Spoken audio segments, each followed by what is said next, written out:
अस्सलाम वालेकुम। आज मैं आप लोग के साथ शेयर करने वाली हूँ क्रिसमस फ्रूट केक की रेसिपी। जब मैंने इसको घर में बनाया तो इसका टेस्ट बहुत ही आला, ऐसा लग ही नहीं रहा था कि हमने ख़ुद घर पे बनाया है, बल्कि बिल्कुल बेकरी से भी ज़्यादा अच्छा बना था। तो आप भी बिल्कुल ऐसी परफेक्ट केक बना सकते हैं। बस वीडियो एंड तक देखनी है आपने और स्टेप बाय स्टेप फॉलो करना है। तो आइए इसको बनाना शुरू करते हैं। तो सबसे पहले मैंने बाउल के अंदर ऐड किया है 90 ग्राम मक्खन, या तो फिर 8 टेबल स्पून भी आप ले सकते हैं। साथ ही हमने 1/3 कप पाउडर शुगर लिया। अगर आपके पास पाउडर शुगर नहीं है तो आप 1/3 कप शुगर को ग्राइंडर में ग्राइंड करके यूज़ करें। आप चाहें तो हाफ़ कप भी ऐड कर सकते हैं। फिर आपने इसको अच्छे से हल्का सा मिक्स कर लेना है ताकि जब हम बीटर यूज़ करें तो ये उड़े ना। तो मक्खन जो है वो मैंने सॉल्टेड लिया है, आप चाहें तो अनसॉल्टेड ले सकते हैं। अगर आप अनसॉल्टेड लें तो फिर आपको सॉल्ट ऐड करने की ज़रूरत होगी। तो यहाँ पे हमने इसको अच्छे से मिक्स कर लिया है। अब हम इसको 1 मिनट बीट करेंगे, इतना कि बिल्कुल क्रीमी सा मिक्सचर बन जाए। अगर आप ये मक्खन में नहीं बनाना चाहते तो इससे पहले भी मैं आपको एक रेसिपी सिखा चुकी हूँ फ्रूट केक की, वो मैंने ऑयल के साथ बनाया था। तो आप चाहें तो वो जाके देख सकते हैं, उसका लिंक मैं आपको डिस्क्रिप्शन में भी ऐड कर दूँगी और आपको आई बटन में ऊपर भी शो हो रहा होगा। टेस्ट में थोड़ा सा डिफरेंस होगा तो मैं आपको प्रेफर करूँगी कि आप मक्खन में ही इसको बनाएं। और मक्खन जो है वो मैंने ज़्यादा नहीं 8 टेबल स्पून लिया था। ऑयल जो है वो थोड़ा ज़्यादा ऐड किया जाता है, मक्खन कम ऐड किया जाता है। तो हमने इसको अच्छे से बीट कर लिया है। अब हम इसके अंदर 2 अंडे शामिल करेंगे, एक वक्त में 1 अंडा शामिल करेंगे और फिर इसको अच्छे से बीट कर लेंगे। अगर आप लोग के पास बीटर नहीं है तो आप लोग हैंड विस्क की मदद से भी कर सकते हैं, इसमें कोई इशू नहीं है, बस थोड़ी सी मेहनत ज़्यादा लगती है। जब मक्खन और चीनी अच्छे से क्रीमी हो जाए जब ही आप इसके अंदर अंडे शामिल कीजिएगा। 1 अंडा शामिल करने के बाद इसको 1 मिनट बीटर की मदद से अच्छे से मिक्स करें और इसको साइडों से साफ़ करते रहें ताकि ये अच्छा सा बैटर तैयार हो। इसको अच्छे से मिक्स करें। यहाँ पे ये अच्छे से बीट हो गया है। अब हम इसके अंदर दूसरा अंडा शामिल करेंगे और फिर इसको अच्छे से बीट कर लेंगे।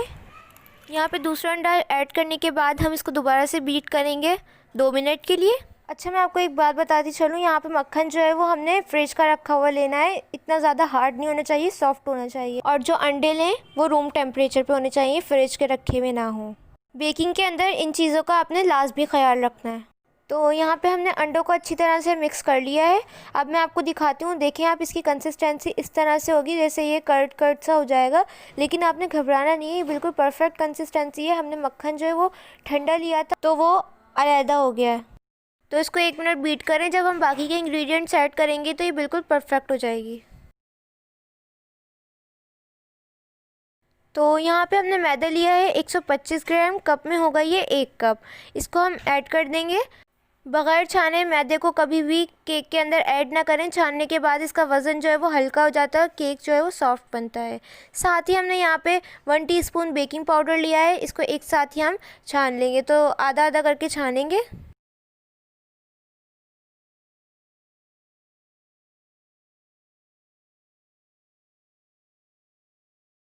जब मैदा अच्छे से छान लें तो आपने इसको स्पून की मदद से या स्पैचुला की मदद से अच्छे से मिक्स कर लेना है, क्योंकि फिर हम इसके अंदर बीटर यूज़ करेंगे तो ये सारा मैश क्रिएट कर देगा। तो बेहतर यही है कि आप इसको अच्छे से पहले मिक्स कर दें। और यहाँ पे मुझसे गलती क्या हुई थी, मैंने बोल जो है वो बहुत ज़्यादा छोटा ले लिया था, फिर मैंने इसको दूसरे बॉल में कन्वर्ट किया है और इसको अच्छे से मिक्स करने के बाद हम इसके अंदर बीटर यूज़ करेंगे ताकि जितने भी लम्स हैं वो ना बने। और ये देखें मिक्सचर जो है बिल्कुल क्रीमी हो जाएगा, थोड़ा थिक होगा और इसके अंदर से जो कट कट से आ रहे थे वो भी ख़त्म हो जाएंगे। साथ ही हम इसका रूम टेम्परेचर पे दूध ऐड कर देंगे 4 टेबल स्पून और इसको अच्छे से बीट कर लेंगे ताकि इसकी कंसिस्टेंसी जो है वो बिल्कुल परफेक्ट हो जाए। दूध ऐड करने के बाद हमने इसको अच्छे से बीट किया। अब हम यहाँ पे 1 टीस्पून वनीला एक्सट्रैक्ट या एसेंस ऐड कर देंगे ताकि अंडों की स्मेल ना आए। वैसे तो नहीं आती, लेकिन कुछ लोगों को आती है तो वो ज़रूर ऐड करें।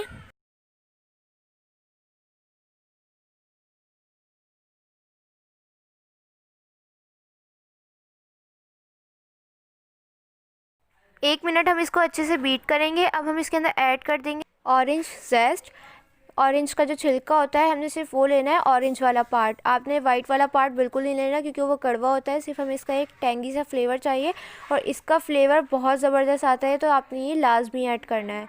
इसको डालने के बाद आपने अच्छे से 1 मिनट के लिए बीट करना है ताकि ये मिक्स हो जाए और आपने ये 1 टेबल स्पून से ज़्यादा ऐड नहीं करना है। तो जब ये अच्छे से मिक्स हो जाएगा तो हम इसको अच्छे से मिक्स कर लेंगे। ये देखिए इस तरह से हमारा एक थिक सा बैटर तैयार हो गया है स्पंज केक का।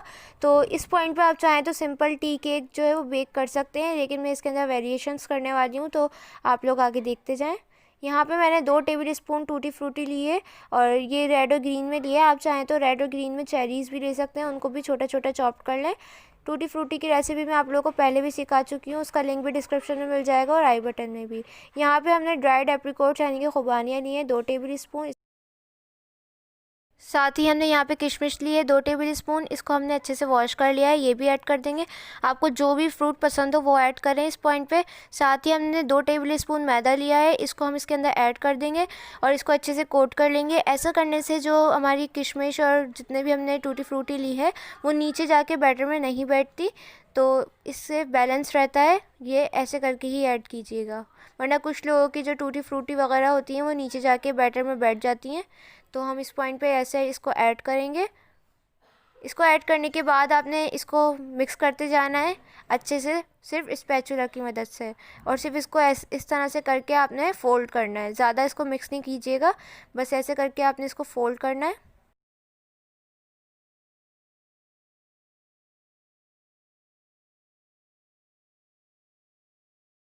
अच्छे से इसको बैटर के अंदर मिक्स कर लें, फिर हम इसको बेक करेंगे।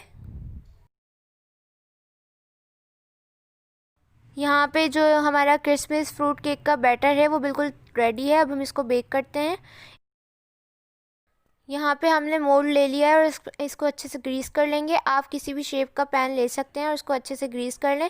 मैं इसके अंदर कोई बटर पेपर नहीं लगा रही क्योंकि कुछ लोगों को नहीं मिलता, तो इसलिए सिर्फ वो ऑयल बटर या फिर घी से ग्रीस कर लें और इसको फिल कर लें बैटर से। तो सारा बैटर ऐड करने के बाद आप इसको अच्छे से एडजस्ट कर दें।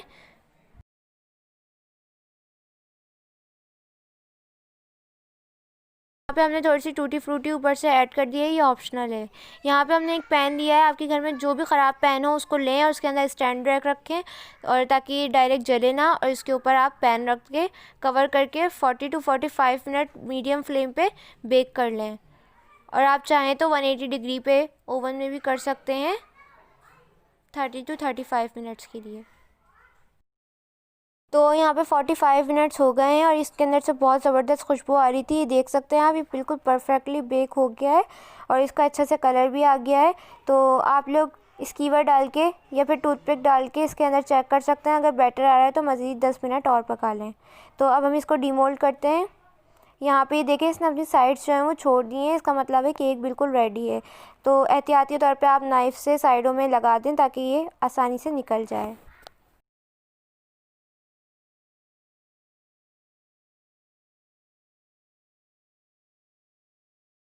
तो यहाँ पे किसी भी चीज़ में आप इसको आसानी से निकाल सकते हैं, ये आप देख सकते हैं बड़ी आसानी से निकल जाएगा। तो इसका मकसद ये था कि आपको सिर्फ बटर पेपर की ज़रूरत नहीं होती, आप बग़ैर बटर पेपर के भी केक बना सकते हैं। तो ये बहुत ज़्यादा गर्म है, अभी हम इसको सर्व करके दिखाते हैं। देखिए कितना सॉफ्ट और फ्लफ़ी सा केक बना है। तो पूरे घर में इसकी बहुत ज़बरदस्त खुशबू आ रही थी और मैं लिटरली आपको ये रिकमेंड करूँगी कि आप लोग ये ज़रूर ट्राई करें, क्योंकि ये पर्सनली मेरे घर वालों को बहुत पसंद आया था। इसके अंदर अगर आपको ऑरेंज का ज़ेस्ट नज़र आ रहा हो तो इसका फ्लेवर जो है वो और भी ज़्यादा केक को इन्हेंस कर रहा था। बेकरी से भी ज़्यादा बेहतर केक आप घर में आसानी से बना सकते हैं। ये आप देख सकते हैं कितना सॉफ्ट और इसका फाइन क्रम्ब आया है विदाउट ओवन। तो ये थी आज की रेसिपी, कैसी लगी कमेंट सेक्शन में ज़रूर बताइएगा। अगर मेरे चैनल पर नए हैं तो प्लीज़ मेरे चैनल को सब्सक्राइब कर दें, इससे मेरी हर न्यू वीडियो का नोटिफिकेशन आप लोगों को सबसे पहले देखने को मिलेगा। वीडियो अच्छी लगी है तो लाइक ज़रूर कीजिएगा। इंशाल्लाह मिलूँगी नेक्स्ट रेसिपी के साथ, जब तक के लिए अल्लाह हाफ़िज़।